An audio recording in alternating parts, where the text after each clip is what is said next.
what I learned last year, and this is really important to anyone who's listening to this, that has multiple sort of either multiple jobs or multiple visions or multiple startup companies, whatever it is, whatever you're doing, it's so important to not spread yourself too thin. And that's been the hardest thing for me to learn, because I've got so much passion to give to these, projects. Focus on a couple of things or one thing and do it to the best of your ability.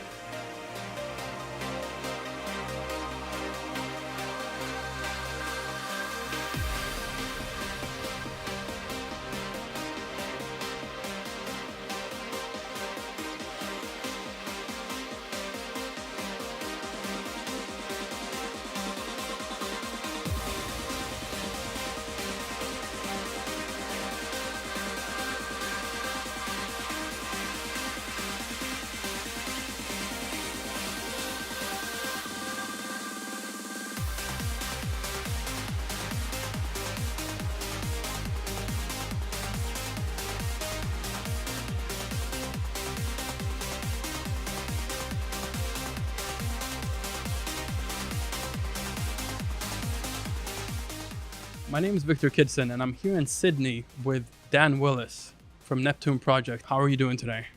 I'm doing very well. It's a very special day, I think, today. Multiple reasons. How are you? I'm really well. I'm excited for this. I remember I've listened to the sets from the Sunset Cruises, and I'm really excited for today. Yeah, it's kind of become my favorite event of the year, I think, just because of the location, the atmosphere. The previous events have just been incredible. So this is the third in a row now that's sold out. Really great support in Sydney. And the weather's so far always been absolutely magical. So yeah, it's a really special one. And you're doing it yourself as well. Yeah, obviously with the Amplified platform that we've built up over the last couple of years with a couple of friends. You see, we spoke about that a long time ago when it was in its sort of development stages. It allows us to be able to do these kind of things and run things ourselves. And yeah, it makes a massive difference actually, and having control and being able to use our own ticket system. And yeah, it's really, really good. Basically, today is the Neptune Project Sunset Cruise in Sydney Harbour. What can we expect from the cruise? Well, so this is the first year actually that we've done a later start, and previous years, the last two times, we set off at about 5 o'clock and we came back at 10, and the sunset is usually around 7:30, 8 o'clock, so it's kind of 2.5 hours into the set. So what I kind of always wondered how it would work would be if we did get a later start and I could play ambient for the first hour, because I love playing ambient music. This is the best location certainly that I've ever been able to play ambient. Obviously there's amazing beaches and incredible outdoor sort of spots, but this is a really, really special one. So the first time I did it, I was really nervous, because halfway through a set, after you've been playing like a warm-up, build-up, progressive-y, in such a sunrise it was sort of vibes back then, and the first time to suddenly drop it into ambient for an hour, I wasn't quite sure how the dance floor would sort of take it. But there's a lot of people outside during the daylight where the sun's still up, and that was what kind of swayed me. I'm sort of mentally thinking to myself, play this set for the people out there and don't worry too much about the dance floor in this. And obviously creates a bit of confusion on SoundCloud when people go to listen to the set and all of a sudden they're listening to it, 2 hours goes by, it's building, and then it goes into ambient. So it's kind of you have to be there to experience it and appreciate it. But that's probably my favorite part of the set. So last 2 years I did about an hour ambient. Today, because we're departing at 7:30 and the sun's due to set at about 8:10, I'm only going to play like 30-40 minutes and then build it from there, like a standard sort of progression that I like to do for longer sets. I'm even more excited right now as well. We're going to go into your ambient side of things because of the Question of Reality album as well. But you seem to have a thing for Australia. I love Australia. Yeah, it's like a second home to me. I love the atmosphere here. I love the people. I've got so many incredible friends. The events we've done out here, 4 years running now, have just been fantastic. So much passion and support. Beautiful country, so much scenery, and you kind of forget how big it is. It's like the same sort of size as America. I always sort of mentally knew America was a big country. Been there a few times, and so when you come to Australia, it's this interesting terrain because everything is city-wise is just on the outskirts of Australia. You've got this huge middle section where you can just drive for miles and miles and miles and miles, and there's not much there. So yeah, it's a really special country, though. Really special. Speaking of Australia and distance as well, how long would it take to go to Melbourne from Sydney at the speed of light? Who put that question forward? His name William by any chance? Not William, actually, no. Okay. Yeah, so this is an interesting one. I'm trying to think so I'm fascinated by space and everything connected to it all. And I guess, I somehow one night decided to, so I think it started by, it's a long way, Sydney to Melbourne. People drive it, or Melbourne, as people say, Melbourne. I don't know, one of those three. I think I said it right. It's a really long drive. It's like 877 miles or something like that. I don't know, give or take, somewhere up there. And so I calculated, Googled rather than calculated, speed of light. Teleportation doors fascinated me as a concept, but yeah, so the speed of light is 186,000 miles per second. So divide that by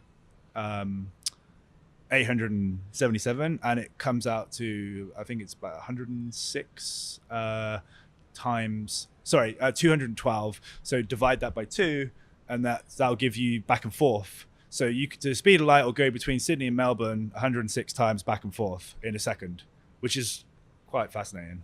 It is quite fascinating. Actually, it takes like 12 hours to drive or whatever. You think a 12-hour drive. Sorry to cut in. No, I was gonna actually announce who I got that from as well. Oh, you were? Okay. I got that from your manager, Aisha. If that's the first question that she gave you, I'd be curious to know what else is coming. It might not be an interview that gets aired. Exactly. She said that the most interesting stuff about Dan is actually not publishable. Yeah. What does that mean? That's a very big question to be honest about. Well, where do I begin on that one? Let's just say I don't know. I guess I kind of think a bit differently, and I've had plenty of sort of, psychedelic experiences that we've spoken about before. So that kind of stuff leads to usual carnage and chaos, but I also feel like it's been a sort of big part of my journey. And you sort of look at people like sort of Steve Jobs, who spoke very openly about that phase in his life.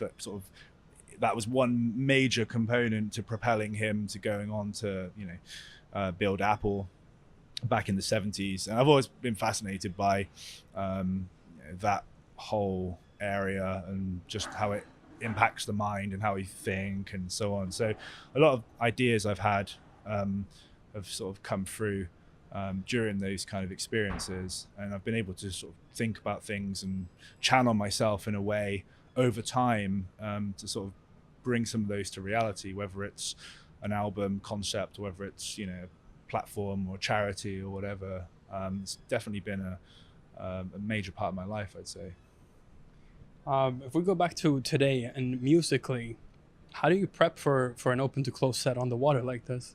I mean, it's just, I've got thousands of tracks that are all like gems that I would consider from years gone by. And, just being honest, it's a struggle at the moment to find really good music in trance that does it for me personally, like tracks that were made 10, 15, 20 years ago.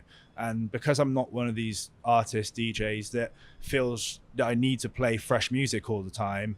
I'd rather just play what I believe in and what I love and what, I want to actually play. And regardless whether it's a 25-year-old track produced by Jam and Spoon, or whether it's something that I've made, or Andrew and I have made, or Steve's made, or as a few go-to producers that I really like the music and stuff. But yeah, I just feel like it's all about playing good music. It doesn't matter how old it is or when it was made. Today it's January 12th. If we go back 2 months and a day, what's that date? I guess it would be the 11th of November. Yes, that is correct. What happened the 11th of November? I guess people were able to question reality, like, somewhat, maybe. Yeah, that was a really special day. That was a lot of work. Where do I begin with that? Yeah, well, when I heard that you guys, Neptune Project, were doing an album, I wanted to hear it. And at the same moment, I wanted to sit down with you and talk about it. Yeah. So when I was working on this interview and I got to like the music part, I'm like, where do I even start? Yeah. So I kind of had a rule, and Jules and I was same, but we didn't really want to talk about the album as such, like in terms of the concept, or we can talk about the backstory and stuff, no problems. I didn't want to give any interviews because of the way the album was produced, and I didn't want to expose people to hearing my thoughts about the album, or Jules's thoughts, or our thoughts before they'd heard it. I wanted it to be a fresh experience for them, so they could listen to the album and they could come away with their own conclusions, their own interpretations. They can pick up on many things that we've produced the concept to sort of reveal to people, but it really just comes down to one word, which is perception. And that is what I like about the album. And I feel like someone's perception of something should be fresh. If you want to see a movie and someone's told you it sucks and it's garbage and this and this and this, your perception going in to see that movie has already been changed and altered by the fact that you've got this information from people. So that was kind of my outlook on the album. I felt like it was a very exploratory journey that I really wanted as much as possible for people to have no prior knowledge of what it's about, as much as possible. When I approached you about this interview, you said that I would be the only one that you would talk about the album. Yeah. I feel like I haven't done many interviews, and the ones I have done have been with you, and I feel like we've got a good connection. I feel like you understand what I'm all about on different levels with, not only Neptune Project and the album, but also Apollo Aid as a charity, as Amplified as a platform. And, I feel like if there was one person that asked me to do an interview, and I would say yes to it, it was you. So I'm happy to hear that, and I'm happy that we get to do it as well. How nervous were you on the release day of the album?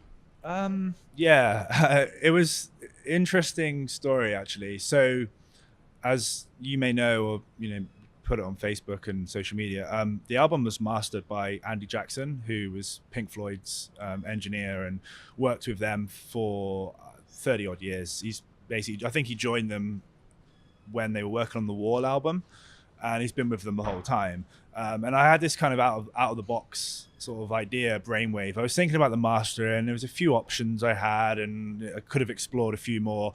And I was thinking at that point then, I felt like the album had shifted away from half club mixes and half ambient to more like 10 ambient tracks and 5 club mixes, and 2 of the club mixes had already been mastered. Giuseppe Ottavani did a phenomenal stem master for one of the tracks, and he really did an incredible job. And Bioluminescence was mastered by Mike Coughlin for us, who we work with on our mix downs and mastering and stuff. And that was done early in advance because Andy Moore reached out to us and asked if we had any exclusive tracks. We gave him that one for In Search of Sunrise, which he absolutely loved. But yeah, the mastering, it was kind of like, well, if there's only 3 club tracks I need to worry about, I'm looking at this more of as this is an ambient album.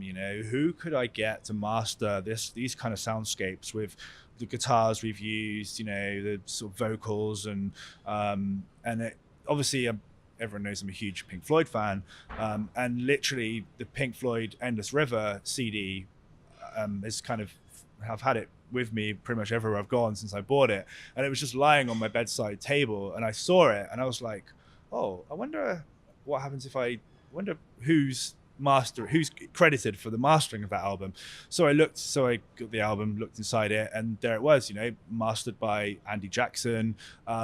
Quick Google search and found that he runs a mastering company, and I was like, oh, this is interesting where this one's going. Okay, if there was one possible person who could master an album like this, and it would be incredibly sacred because of the connection and obviously how much, Pink Floyd have inspired us, in particular myself, over the years.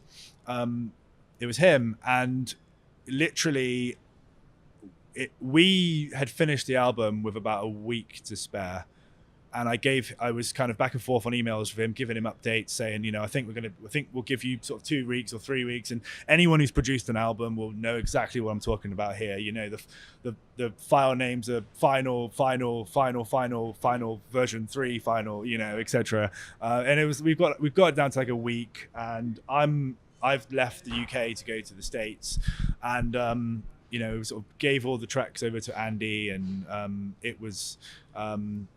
He doesn't normally master dance music tracks, as far as I'm aware, and we were, not quite sure how they would kind of come back if he's working on these sort of tracks, specifically, obviously being an incredible mastering engineer, but dance music tracks seem to be very loud, and he picked up on that straight away when I sent him a couple of reference tracks. He was like, these tracks are obviously well mastered, but they're really loud, and so we did a bit back and forth, and it got to a point where it got delivered.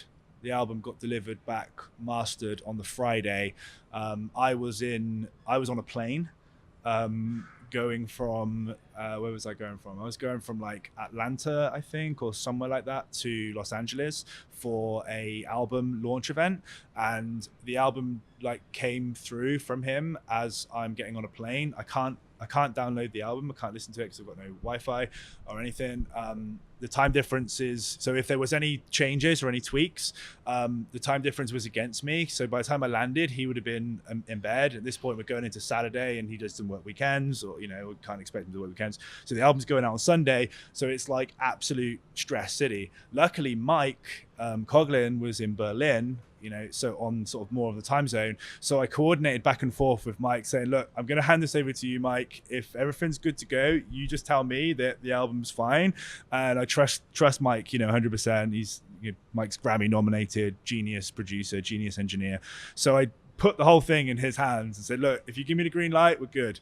And I got on that plane, and I must admit, that was pretty stressful, because I felt like if there was, for some reason, something not quite right, it would have meant more than likely we'd have had to postpone the release and not released it on the 11th, which was a very special date. So that weekend was an interesting one, but it all worked out. So we're already talking about the pressure the pressure of making an album and getting it ready in time, but what was the process of producing it like? Because I know you had, tell me a little bit more about that. George and I had always wanted to do an album. We'd spoken about this for years, and it felt like 10 years. I sort of realized in 2017, I think it was 2016, heading into 17, I realized that we were around about the 10-year mark that we'd started producing. And I thought, if there's ever a time to do an album, it's now. It's 10 years. I built Amplified into a place where I could kind of bring on a few extra people and get things going with all that, and move across to do an album. And I really wanted to do the album because we'd spoken about it so much. So it started off as this, okay, we're going to do an album. It's 10 years. And there was no concept at that time. It was just it was really a case of we had about, I don't know, 10 years of ideas on our computer that were just sat there, various stages, some 10% ideas, some 70, 80% almost finished tracks. And there was about 150 individual projects from that 10-year period. So I spent a solid couple of weeks just going through all of them and just listening to them all and shortlisting what I felt like had potential and what we could work and what wasn't going to work. And Did you see the bigger picture already back then? not at that time. At that time, I saw probably 10 to 20 tracks, which could be developed into album tracks that could go on an album. That was where I was at. And then we started producing, put together. So Proteus was the one that came about first. That was an idea that Jules wrote about a year or two before we finished it. It was just 50, 60 channels just kind of sitting there. It actually had a Jules vocal on it, but I mean, he might disagree, but I didn't connect to it personally. And with Jules's vocals, I've always felt since we did Lost All My Tears as the first one, you got to follow it up with it on that level, really, you know. And this one I felt like was a great melodic track. So stripped out the vocal, started adding in some extra melodic elements, some new pads, developing it a bit more, and then came to Australia 2 years ago and tested it in a club.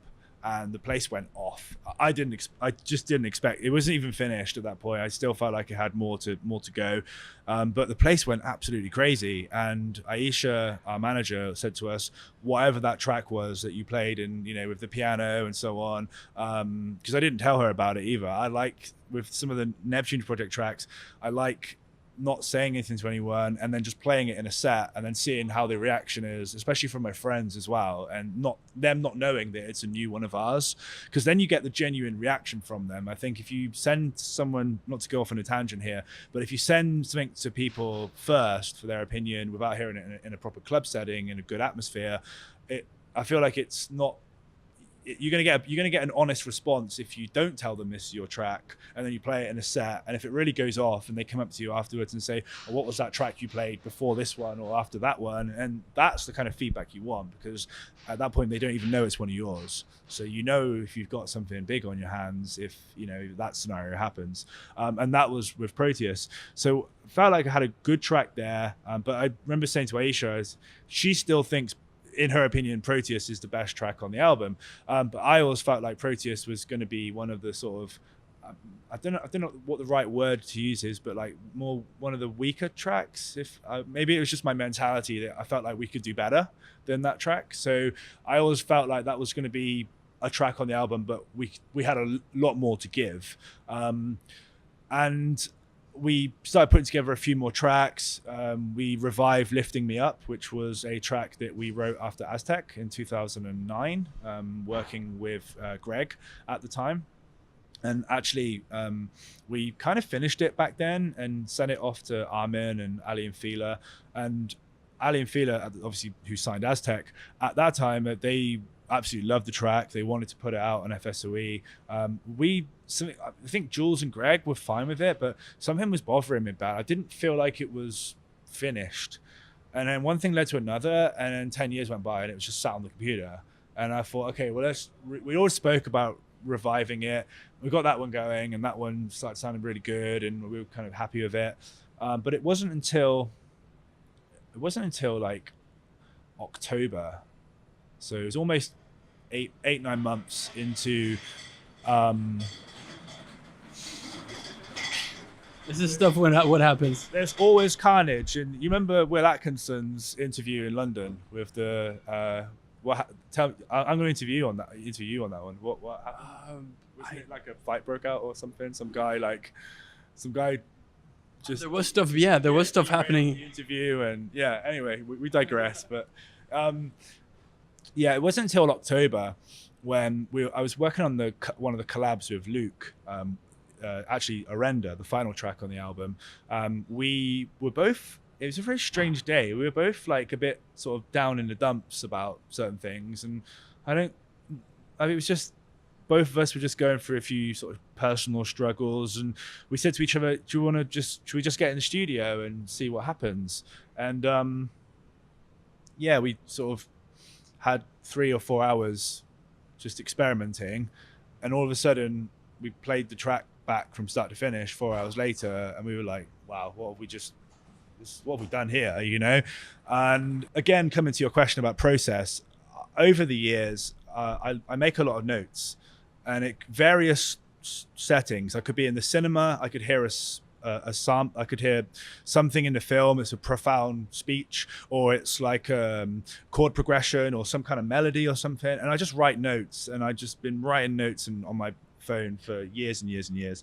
And it came to me in the studio that day. There was a sample in Westworld, the very first episode, because when I watched it, as soon as the words left the actor's mouth, I got my phone out straight away and wrote it down. And it was, have you ever questioned the nature of your reality? And it's just stuck with me. And that sample came to me whilst we were working on this track. And I said, I think I've got a sample that we need to put in the intro. So went to Westworld, sampled it, put it in the intro. And that track was called A Question of Reality. And it just grew on me, that title. And it got to a point about a month later, I was playing the track to people, and it was just, at that point, I thought it might have been the best track that we'd ever made. Chris hadn't become involved in that track yet either, which was even more interesting. So we had this kind of whole Blade Runner-y type ambient experimental soundscape sort of thing. Basically take out the guitars of that track, and that's what we had from that 4-hour session with Luke. And yeah, over next couple of weeks, it really grew on me, that title. And then I just had this moment where I thought, no, like that needs to be the album name. And then the concept came to me as what I could do with it. I could do this album, which was called A Question of Reality, and then make it a concept album where we explore. And then, so when this was coming into my head, I'm just writing down notes. It's like, okay, explore consciousness, existence, psychedelics, money, space, time, different, just writing down these concepts that I felt like I could fit into the album. And then it all went from there, really. I sort of did a few more ambient experimental tracks. Then I've wanted to start really, like, I've used samples a lot in our sets, like Terence McKenna, Alan Watts, a lot of these sort of visionary, philosophers or botanists or, psychonaut kind of type people, and so on and so forth. But just people I look up to so much, and I can listen to their YouTube talks and seminars for hours and hours and hours and get so much incredible information from them. And I've been on that page for sort of quite a long time. Obviously it goes back to the psychedelics sort of side of my life, and something I hold really close to my heart. So I wanted to do this properly. I wanted to start, if I am going to use Terence McKenna's voice for an album, then I want to go about actually getting in touch with whoever would own his intellectual property, which is his wife and family. And that's when the ball started rolling, really, when I started reaching out to people. And surprised, I was shocked to get responses, very positive responses. Did they get to hear the tracks, or? No, I just literally sent them what I'd like to do. Said that I was a huge inspiration. These people are huge inspirations in my life, that I'm making music. I gave them a little bit of, just a couple of sentences about backstory, who I've been working with and so on, and asked for their sort of permission to use some of the work. And it was incredible to get emails back from Graham Hancock, who's been on. He's incredible. He's, I guess you would, archaeologist / sort of public figure. His list of credentials is huge, and same for Terence McKenna. So to get these people officially on board, through Terence's wife, Graham directly, and then Alan Watts has had like millions and millions and millions of YouTube views of his. He passed away in the 70s, so there's all these recording lectures of his, taken back from the sort of 50s through to the 70s, and people have taken snippets of really profound messages, wisdom, information, and they've put ambient music over them, and they've had like millions and millions of views and different concepts of, time and it just goes on and on and on, like the concepts that were explored. Just Google YouTube Alan Watts, and then you can just pick any subject that he discussed.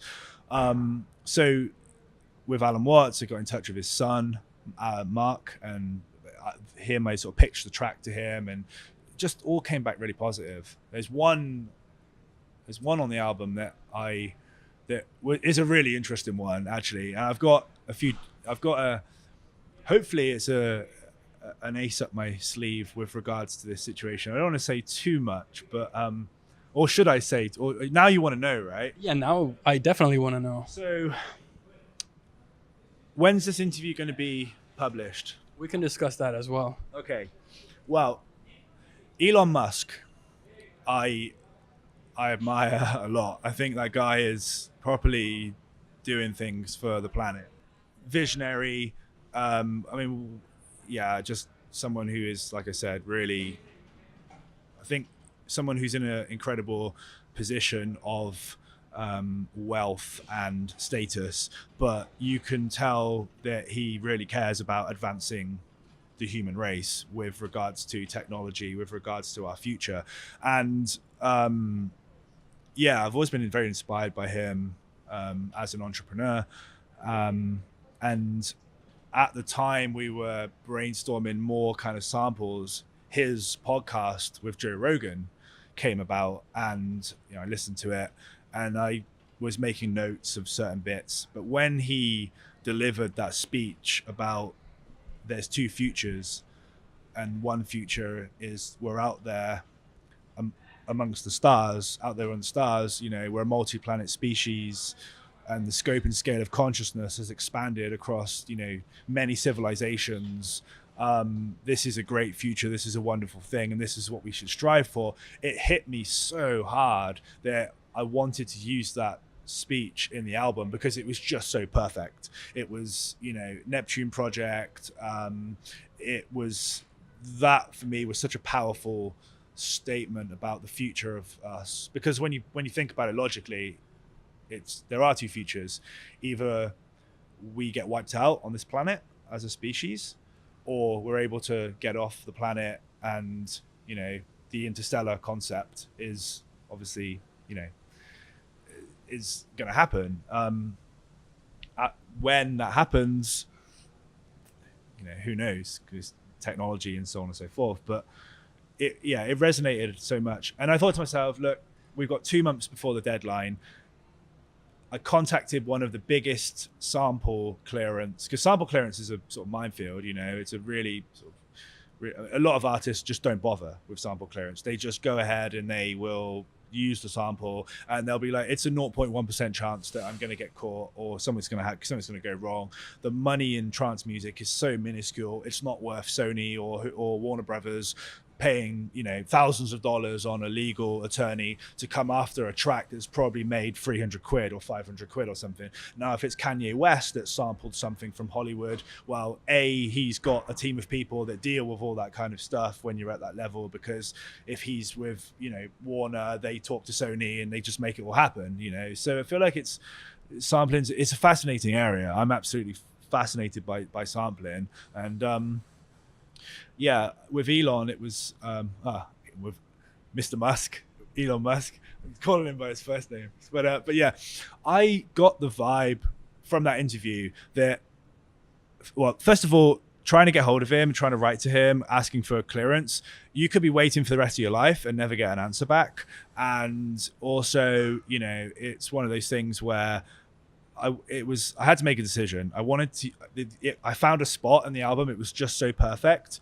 We had a track called SETI, and the transition between introspection and SETI was the spot for this Elon Musk sample. So I made it happen and went with it. And I was like, you know what? And I'll eat my words, obviously, if this goes horribly wrong. But I thought to myself, he's the kind of guy that I feel, from just listening to him talk and how he thinks about things, that if he got wind of this, I feel like he would probably be he would see it quite cool. He'd be like, "That's I can appreciate this." So I was happy to go with that one. And so my plan is that once we have finished the manufacture of the CDs, the vinyls, the T-shirts, the posters, all that kind of stuff, there is a package that will be sent to him at SpaceX or Tesla, addressed to him with all the goodies from the album. And the master plan, which may not go anywhere at all, and I'm fully accepting of that, is hopefully whoever deals with his mail at that location will open this parcel, post the tube and stuff. There'll be a handwritten note saying, similar to what we've just discussed, that we knew how busy he was and we didn't want to hassle him with his time. He's obviously got more important things to be focused on, but it was so profound what he said on Joe Rogan's podcast, and we wanted to include it in the album, hopefully with the album artwork and all the stuff that comes along. I'm hoping that it will go down well if it's received, and hopefully the secretary or whoever's dealing with the mail looks at it, likes it, this is pretty cool artwork, may pass it on, may not.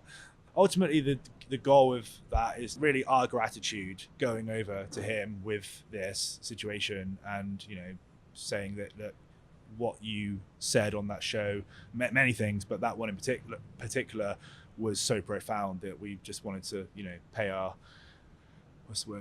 show our respects for the inspiration that it caused us. So You need to keep us updated what happens with that. yeah, I will do. We'll talk about the timing of when we'll release this interview, because hopefully it could be it could be an interesting one, and obviously Joe Rogan will get the same package as well, because he's into all this stuff. He talks about, the interesting thing with Joe Rogan is he was a sort of big inspiration for coming up with the concept as well. He regularly, for instance, Dennis McKenna, Terence McKenna's brother, who Terence we've featured heavily on the album, almost to the point where he's kind of narrating the album. He comes in and out at times. It's not him the whole way through, but he's featured on the album the most, and he's one of my all-time inspirations across many levels. And yeah, his brother Dennis is a regular on Joe Rogan's show. Graham Hancock, who we've collaborated with the Panspermia track, he's been on Joe Rogan's podcast, I don't know, 5-10 times.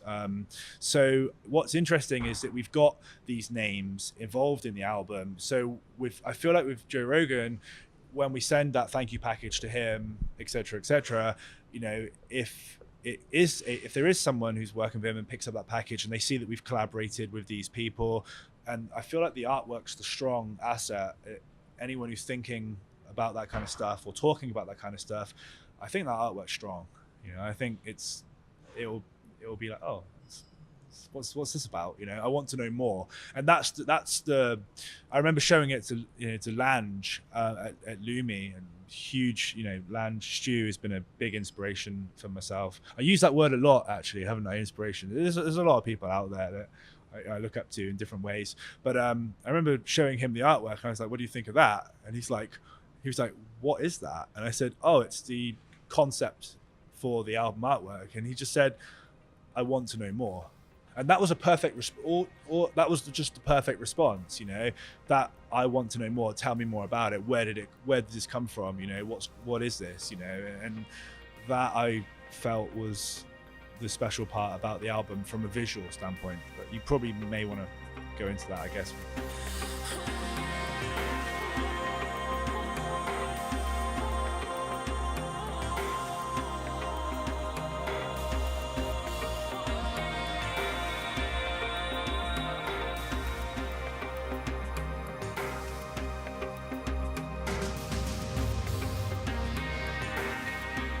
There was only one person who I really wanted to do the artwork, but he's so the thing with Chris is, obviously, I'm sure many of you have seen his work in various capacities, but he's so insanely talented, and we've been literally best friends for such a long time now, 7 years or 7-8 years, but we've known each other since like for 15 years. But I knew this would be a mammoth, knowing what once I knew the concept of the album, and once the samples started coming into play and we were taking it in a certain direction, I knew that the album artwork had to be so important. Like, it was never going to work putting Jules and I on the front cover of an album called A Question of Reality. And it just didn't make any sense in my mind. So with Chris, I knew that he would be the only person I was that close to and that talented to capture everything about the album visually. And I had a few ideas. I'd always had this idea of a white rabbit standing next to an LSD square on a chessboard for some strange reason, like a black and white chessboard with one colored square, which is the LSD blotter. So I had a few ideas, but I didn't want to ask him. I was really reluctant in asking him because I just respect that he's so busy. He's got his own work and his own projects, and I think I've seen his journey from working 100% client work, doing stuff for other people, to actually doing stuff for himself and it completely blowing up on social media to where he's got hundreds of thousands of followers on Facebook and Instagram, genuine followers as well, to where he's, now very rarely does client work. And what changed things really was when I sort of said to him that, we laugh at it was maybe me roping him into it, but in his heart, he's a musician. At the end of the day, he's an incredible guitarist. And I said to him, would you like to work on these tracks? So I took him the Arenda, the Blade Runner track, about a month or so after we'd finished it with Luke, and he just plugged in and we did a recording session, and I took the parts away that we recorded and chopped up a load of stuff and then laid it all out, and it was just sounded phenomenal. It was like we found these kind of Pink Floyd patches on this really old software rig that he was using, and pedal board and so on. So he was already part of the album at that point too. He'd already done a couple of tracks with us. Elixir of Life, he nailed that one take, because he wrote the riff on Lost All My Tears. The melody for Lost All My Tears, Chris wrote that on the guitar, and he did it in about, I don't know, 5 minutes. It just came to him, and it was like, we knew that was a huge riff. So we'd worked with him before on the guitar elements on a couple of tracks. But it was basically when he'd done a couple of tracks on the album with the guitar, and I just sort of said to him, Chris, I said, can you do the album artwork, please? I've got this vision for it, and you're the only person who can pull it off, and whatever it takes, I need to, whatever you want, whatever it takes. And he said, well, I can't remember exactly what he said, but it was along the lines of, of course I'll do it for you, I just was kind of waiting for you to ask, along those lines. And I was really reluctant to ask, but I knew with Chris that it wasn't going to be something that he was going to turn around in a week. So that artwork, we started brainstorming it. And he showed me this piece of artwork that he did for a client about 5 years ago, and the client turned it down, and he showed me it, and it blew my mind. And it was this stunning structured piece of this centerpiece, like Android, sort of Blade Runner-y vibes. And as soon as I saw it, it was like, I was sold on that being the album artwork, but it needed to be. And then I went away and I thought, and he didn't even have the PSD file. This was just a JPEG file that was kicking around. He lost the original drawing on a hard drive or something, because this one was a digital one he did. And but it stuck with me, and we spoke about it a bit more. And then one night it's a true story. One night he picked me up from Bristol Airport at 2:00 in the morning. I'd just come back from Germany, mixing a track down with Mike, got back to the UK. And we go to McDonald's, of all places, right? It's 2:30 a.m. And we're sitting down eating this McDonald's meal. And this vision just pops into my head about the centerpiece of the album. I said, Chris, what do you think about doing a half monkey ape type on the left-hand side as a central figure? And then the right-hand side, some kind of binary sort of Android kind of robotic sort of vibe. And as soon as I said that to him, I could tell from his reaction was, oh, yeah, that could be really interesting. And at that point then I felt like we'd cracked this centerpiece, which was going to be the important part, and the rest we could work around it. I already had the ideas of the chessboard, you know, the rabbit, the binary, the DNA, the C, and then he naturally started, you know, designing it. And then just before I went to Lumi this year, he sent me over this concept sketch, and I saw it, and for some reason I liked it, but I wasn't quite sure. It didn't hit me straight away.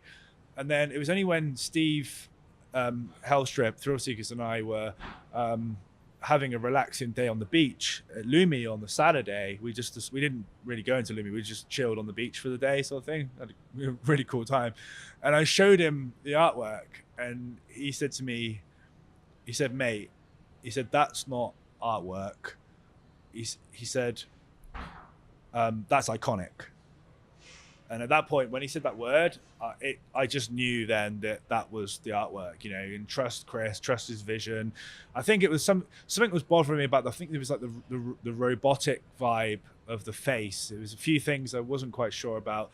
And anyway, but once I just needed to sort of Lumi in a few days and speak to a few people. And when I started showing a few people, the feedback was just phenomenal. People were just blown away. So at that point, we just kind of went with it and gave Chris a load more sort of pointers and feedback.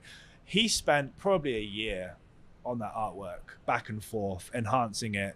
It was his idea to put Stonehenge in there, his idea to draw the pyramids, the UFOs over the pyramids, all these other little bits and pieces that were in there. Very much, you know, Chris is just absolute genius, visionary, and we connect with each other so well. We both know what each other are all about.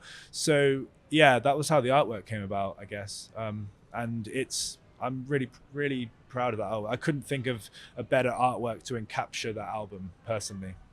I think what Steve said is true as well. It is iconic, and then connected with the music on the album as well.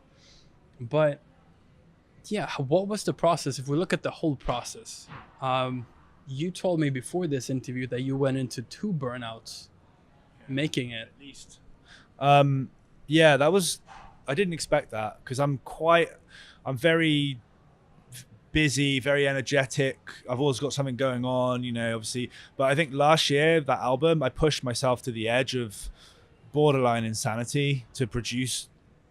I'll give you an example. So the section in the album where Alan Watts talks about time, where he says we're considering the subject of time and the whole concept of the future, you know, it's probably a 20-second piece of audio. And that, with those samples on the album, they don't really present themselves to you. Like, you know, sometimes they do, and you hear things on like Westworld, for instance, that kind of happen. But with the time sample specifically, I wanted something deep and profound, and something that could link to Elixir of Life. And I already had this sort of vision of a clock, and we come out of Proteus with this clock slowing down, because the track's at 140 BPM. It's going into a track that's 100 BPM. So I could slow the clock down with the pluck, and it would just, and then if I had this right sample about time, it would, and then it kind of came into my mind about maybe eternity. And then the sample from Neil deGrasse Tyson is, if you could live forever, would you, going into Elixir of Life. So it all kind of mapped out in my mind, but it was finding the right sample for time that made sense. And I kid you not, that week when I was trying to find that sample specifically, I spent about 50 hours on YouTube, day and night, listening to Alan Watts, Terence McKenna, Joe Rogan, all these different podcasts, all these different material to try and find the right sample. And I think I cracked it about nine days after I started. I mean, it took 9 days to find a 20-second sample. That was where I went to with it, you know. And obviously I learned a hell of a lot about all these different things, and, you know, in the process. But that struck me as probably one of the points of, am I going mad? Is this becoming an obsession where it's too intense? And Was it though? No, not looking back on it, but I think it was just, you know, I mean, you know me, anyone who knows me well, if I really believe in something and I put my heart and soul into something, it's driven by passion. you know, and it's my passion is what drove me to that album with the way it was finished and the concept, and you know, that was the journey it took me on. You know, the level of commitment to pull that off I think it had to be that way. And this is why I kind of feel like I don't know if I'd do another album for Neptune Project. I feel like if we were to do one, we'd have to go somewhere completely different. You can't just do another album with that concept, or how do you follow on from that concept? Where do you go? We've explored the biggest questions that mankind has ever asked itself. At that point, you know, I feel like doing something else in the same realm is, well, why wouldn't I have done it in the first time round? You know, I feel like there's nothing else for me to explore in that area with an album. You know, maybe I could do an ambient album, no samples, just completely ambient music and a journey, like, you know, Floyd, something along those lines. But yeah, I don't know. I burnt myself out bad, and then I could feel myself going into a space. So I had a week where I couldn't get out of bed because I was so exhausted and I was just completely drained. Did you still work on it at that time, or did you just leave it? I switched off. I had to. I tried to just switch off and just watch documentaries and watch some movies. But I went over to Factor B's for a couple of days in Amsterdam, and I remember I was there and I was telling him how exhausted I was and how this album had just pushed me to the edge. And I thought to myself, you know, I don't like, so I've been really close friends with Jono from Above and Beyond for many years. And I don't like dumping my problems onto him because I'm very respectful. He's been there for me through many things in my life, you know, my lowest lows, and he's seen me, you know, achieve various things and ideas I've spoke to him about, and I've gone on to build them, like Amplified or Apollo 8, etc.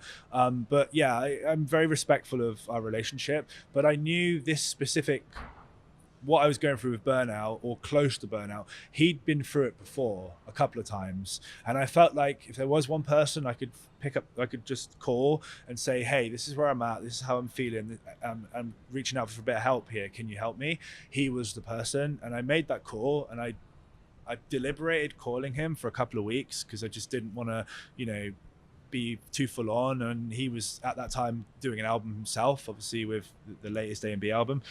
But he was as always, like a huge rock. And he said, look, you know, I've been there myself.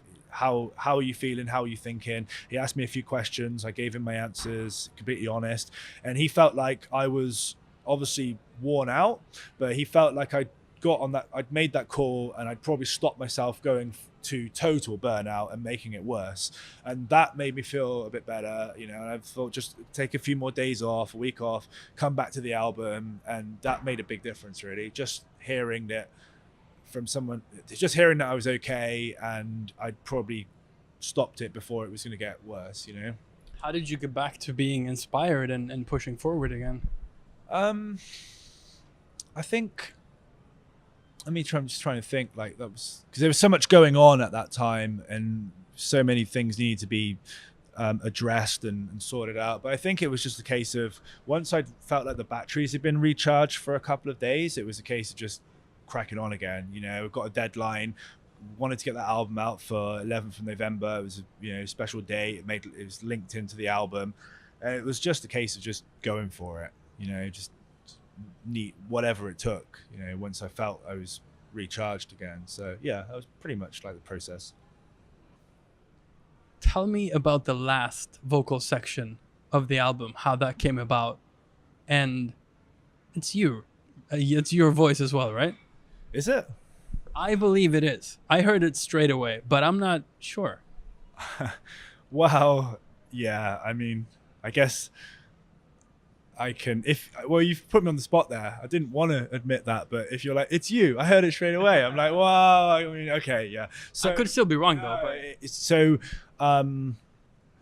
Yeah, it was something that I had an idea for, about how do I close this album off? You know, musically it was finished, and I was thinking about, okay, what's going to be the last thing said on this album? How do I, you know, and I obviously Stanley Kubrick, Christopher Nolan, kind of movie directors. The ending of Inception came to me, with the totem spinning on the table. Is it, is it reality? Is it not? Is this real? Is this a dream? And that kind of struck a, sort of chord with me, as to say, okay, there's something there with that. And this one word is, I've always, one of my sort of dear friends always said to me once, everything in life is about perception. And that one word carried with me. And then I started thinking perception, reality. And then I think I Googled something, and then I saw that there was an argument that perception is reality, but reality is perception. And then it was like, just there we are. That's how you end the album. You have a female voice, which was Jess. Jess was my partner for a while, and we're still really, really close friends. She's a very special person in my life, and she worked on the album and with some vocal samples, because it got to a point where I realized that I had like 100% male samples and needed a female touch, and she'd wrote all these ideas and stuff over the years, and she got a really good voice. So we worked on some ideas, and she's in the album, and I felt like having a female sample saying one of those and delay it and repeat it, and then my voice coming in at the end is the twist, because you've got that in your head, perception is reality, perception is reality, perception is reality, da, da, da, da, and then my voice saying reality is perception.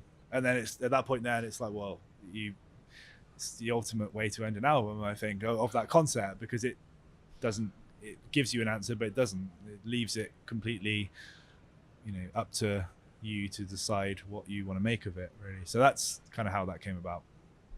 I really like it. And like I said, there's nothing wrong with that. It's you, but I just like that it kind of just wraps everything up, but it still keeps it open. Yeah, it was a nice touch, I think, to put, I guess that was my touch on the album, within the album, that it was all the hard work had, the whole journey was closed off there by myself, given the journey that it sort of took to put it all together.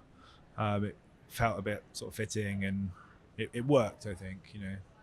I'm one to sort of shy away from that sort of stuff, and like to, I don't like microphones, for instance, on the DJ gigs and stuff. So yeah, How is let the music talk, but that one was appropriate. Yeah. 2 months ago, it was released. How has it been received so far, the album? I couldn't have asked for a better response, I think. It's still an Amplified exclusive, whether this interview obviously goes out, before that. But yeah, it's still Amplified exclusive. Just so much support, so much feedback from producers as well. Just having people like Andy Moore and Darren Tate, Space Brothers, just people, Greg Downey, and good friends, and Simon Patterson, just say really nice things about the album, and it was really fresh and different and forward thinking, and that means a lot. That really means a lot to get that feedback from not only people who have bought the album, but your industry peers. So that was really special. How do you think it affected you? Because you released it on Amplified.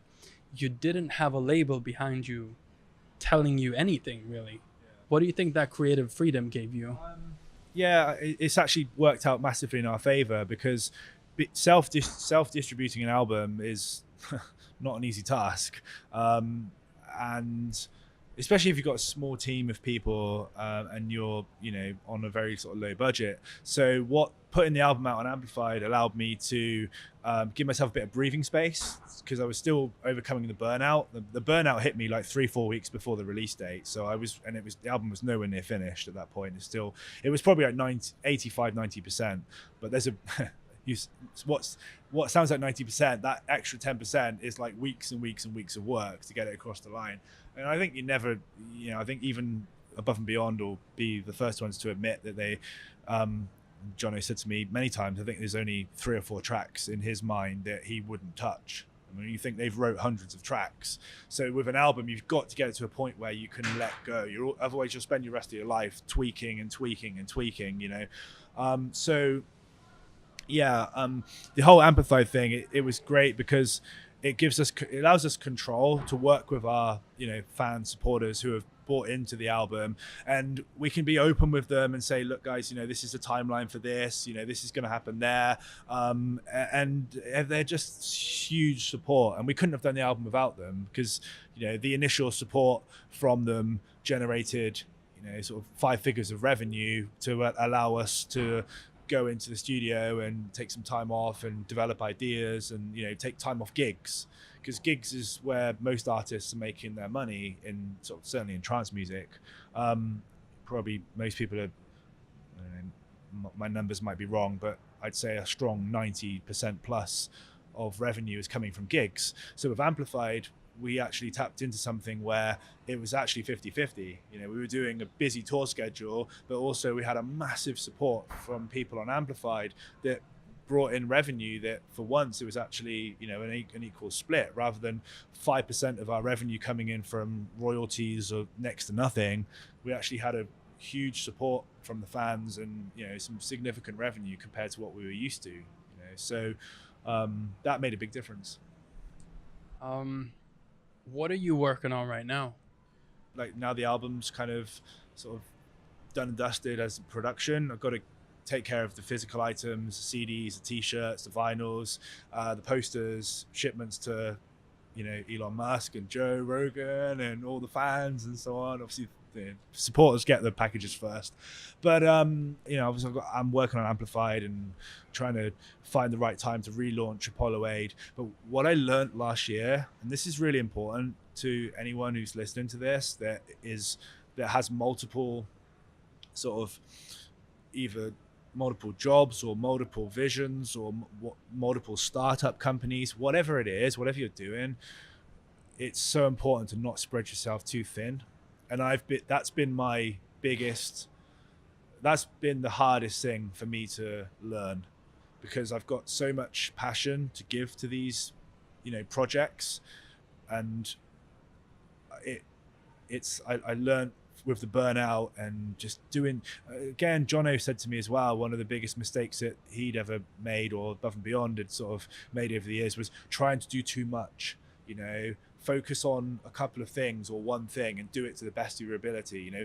So I looked at it from a stance of, well, with Apollo 8, just kind of diverting a little bit, and we learned a lot about how we could move that forward in the coming years.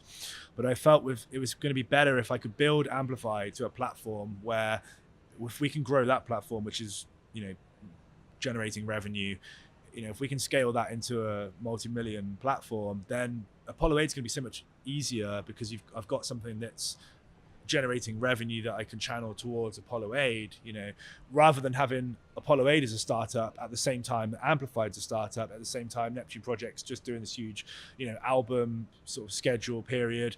And it's like, I've had to learn to prioritize and try to be strategic and focus my time, you know, on what I think is going to be able to, if I build that and spend 6 months doing this, then I can divert here, then I can spend 6 months doing that. That's going to be running nicely, and I can, you know, and so on and so forth. But I think the last couple of years, the biggest takeaway is I've given myself that, and it's not, in certain things have not gone the way I'd hoped, because they need me almost on it full time for them to really work the way I'd like them to work. And you know, there's only a certain number of hours in the day, and try not to put myself in a position where I'm just a workaholic and I just don't have any quality time with friends or family or, you know, partners, or, you know, my own personal time. And that's been a hell of a journey, actually. You know, I mean, you've seen everything come to life, and you've known me for a long time, and yeah, I'm learning every day, and I think you never stop learning. So we have some incredible quality time coming up right now. We're gonna have some food, and then we're heading off to the water, right? Yeah. Are you gonna come? Yeah, of course. How do you feel for the cruise now? I'm buzzing. Yeah, I can't wait. I can't wait. So I'm so excited. This is one of my favorite events of the year, if not the favorite. The weather's fantastic. There's loads of friends who I absolutely adore that have flown in from Brisbane, from Adelaide, from Melbourne, from some from even from Perth. So yeah, it's really special to have a family of friends and passionate supporters who love what we do, fly in for this event. So yeah, it's going to be amazing, and I'll play my heart out. So My name is Viktor Kidson. I'm in Sydney with Dan Willis, and we're about to head to the, did you say ship or boat? Cruise, catamaran, one of those. Catamaran, there we go. Thank you so much for your time.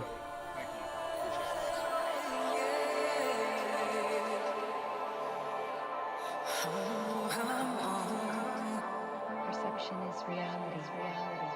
Perception is reality. Perception is reality. Perception is reality. Perception is reality. Perception is reality.